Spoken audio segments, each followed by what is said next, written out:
अस्सलाम वालेकुम, मैं हूं मरियम ज़ीशान। आप देख रहे हैं प्रोग्राम थिंक टैंक। मेरे साथ मौजूद हैं सलमान गनी साहब, डॉक्टर हसन अस्करी साहब, रशाद भट्टी साहब और रशीद साहब। सब नाज़रीन, गुज़िश्ता रोज़ बानी पीटीआई की जानिब से दिए गए बयान के बाद ये अंदाज़ा लगाना मुश्किल हो गया है कि आखिर पीटीआई किस बयानिए पर कारबंद है। लास्ट वीक होने वाली अफ्तार पार्टी से तासुर उभरा था कि शायद पाकिस्तान तहरीक इंसाफ मफाहमत की कोशिशों में मसरूफ़ है, लेकिन बानी पीटीआई की जानिब से कल दिए गए बयान ने इस तासुर को ज़ायल कर दिया। और दिलचस्प बात यह है कि खान साहब ये भी कह रहे हैं कि उन्हें कायल कर लें। उन्होंने कहा कि अगर हुकूमत गिराने के बावजूद वो 2 बार बाजवा साहब से मिल सकते हैं तो फिर वो किसी से भी मिल सकते हैं, यानी वो अभी डोर्स भी ओपन रखना चाहते हैं। तो उनकी इस गुफ्तगू से क्या तासुर मिला है, इसी पर हम बात करेंगे। सलमान साहब, क्या लग रहा है आपको खान साहब के बयान से? बात बनती बनती बिगड़ गई है या बात मुस्तकबिल में बन सकती है, या बातचीत के दरवाजे बंद होंगे हमेशा के लिए? देखें, ये जो सियासत है ये अकल, फ़हम, हिकमत और दानाई का नाम है। इसमें ताकत और क़ुव्वत का इस्तेमाल नहीं होता। और ये जो एक मुज़ाहमती बयानिया ये एक वक्त के लिए तो होता है, मुस्तकिल नहीं होता। और सियासत में मुफाहमत भी चलती है, डायलॉग का अमल भी होता है, बैठ के बात भी होती है। ये मामला चला था।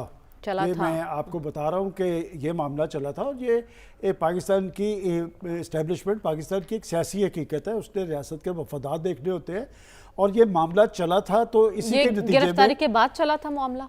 किस गिरफ्तारी? खान साहब की गिरफ्तारी के बाद। देखिए, ये मामला तो मैं तो ये नहीं कहता कि जी कोई डेडलॉक वाली कैफियत थी। ये सारे लोग ही राब्तों में रहते हैं। मैं क्या नाम नहीं बताना चाहता कि कौन लोग किस तरह का असर थे, बल्कि अगर मैं ये कहूँ कि जो जेल से बाहर लीडरशिप है उसका जो इंतखाब अमल में आया था, वो आज तक ज़िम्मेदाराना तर्ज अमल अख्तियार करते नज़र आ रहे हैं। बैरिस्टर गौहर आइन और कानून की बात कर रहे हैं, सिविल हाकमियत की बात कर रहे हैं। देखिए, ये जो गुज़िश्ता 48 घंटे हैं ये बड़े इंपॉर्टेंट है। अच्छा। कि एक तरफ मुफाहमती अमल के नतीजे में ना सिर्फ पहले प्राइम मिनिस्टर से चीफ मिनिस्टर पख्तूनख्वा की मुलाकातें हुई, बल्कि एक कोर कमांडर हाउस गए, वहाँ पर अफ्तार पार्टी पे सूबे की सिक्योरिटी सूरत हाल बहुत डिस्कस हुई। लेकिन उसके फौरी बाद 24 घंटे के अंदर जो बात जेल में अखबार नवीसों से बातचीत करते हुए खान साहब ने कही है, देखें, वो पाकिस्तान के सिपह सालार को टारगेट करते नज़र आ रहे हैं। उनका जो एक रोल है उस पर असरअंदाज होना चाहते हैं, और वो ये समझते हैं कि वो पाकिस्तान के रियासती इदारों को या रियासत पर असरअंदाज होंगे। माजी में वो ये काम करते आए हैं। लेकिन उनकी सारी सियासत आप उठा के देख लें, असल में उस वक्त इनके पीछे एक थपकी होती थी। अच्छा। उस वक्त इनके लिए इशारा होता था, उसमें इनको बहुत सारी तायद और हमायत हासिल होती थी।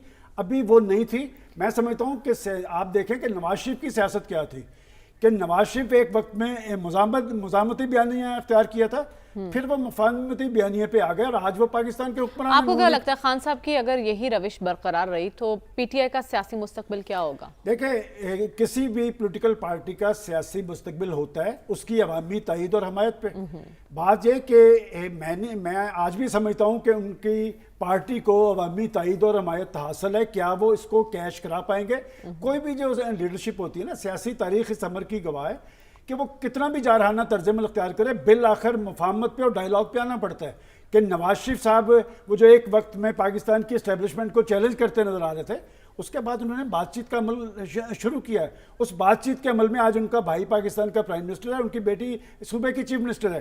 खान साहब, मैंने कल भी कहा था, बात बड़ी तल्ख है कि इस वक्त वो अपनी पार्टी के पाँव लगते नहीं देखना चाह रहे कि उनकी पार्टी के लोग पाकिस्तान की मकतूरा के साथ राब्ते में हैं। इसी राब्तों के अमल के नतीजे में बहुत सारे लोगों की जमानतें हुई हैं। अच्छा। लेकिन इस बयानी के बाद मैं समझता हूँ कि फिर एक नई सूरत हाल तारी होगी। और ये बात मैं आपको वाज़ेह कर दूँ कि कोई 30-40 साल से मैं पाकिस्तान की जर्नलिज्म में हूँ। अगर कोई शख्स ये समझता है कि वो अपनी तर्ज अमल की वजह से, मुज़ाहमती बयानिए की वजह से वो पाकिस्तान की रियासत या रियासती इदारों को ज़ेर दाम ले आएगा, तो ये बहुत बड़ी उसकी खाम ख्याली है। और बात यह कि आप उनकी सियासत देखें ना, कि वो एक तरफ आइन और कानून की बालादस्ती की बात कर रहे हैं, सिविलियन हाकमियत की बात कर रहे हैं, दूसरी तरफ वो पाकिस्तान के सिपह सलार से मिलना चाहते हैं, पाकिस्तान की सियासी लीडरशिप से नहीं मिलना चाहते। कंफ्यूजन यही तो है ना, कंफ्यूजन यहीं पर है कि आखिर उनका बयानिया क्या है। वो मफाहमत करना चाहते हैं या मज़ाहमत करना चाहते हैं?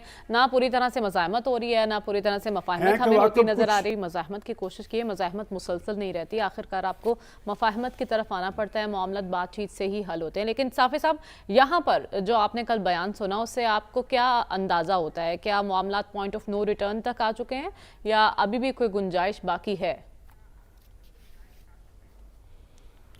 دیکھیں بانی پی ٹی آئی کا جو بیان کل سامنے آیا ہے اس میں کئی پہلو ہے اس بیان کے. انہوں نے جنرل یحییٰ سے بات شروع کی ہے اور موجودہ عسکری قیادت تک وہ پہنچے ہیں.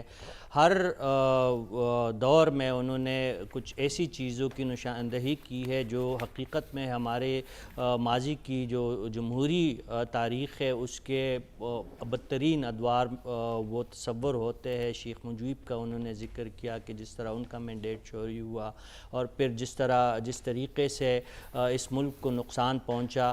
پھر انہوں نے موجودہ قیادت بھی بہت بڑے الزامات لگائے, حتیٰ وہ یہ تک کہہ گئے کہ اپنے اہلیہ کے حوالے سے بھی انہوں نے بات کی. اور مارچ کے مہینے میں انہوں نے جوڈیشل کمپلیکس اسلام آباد میں اپنی پیشی کے دوران اپنے قتل کی سازش جیسے سنگین الزامات بھی لگائے.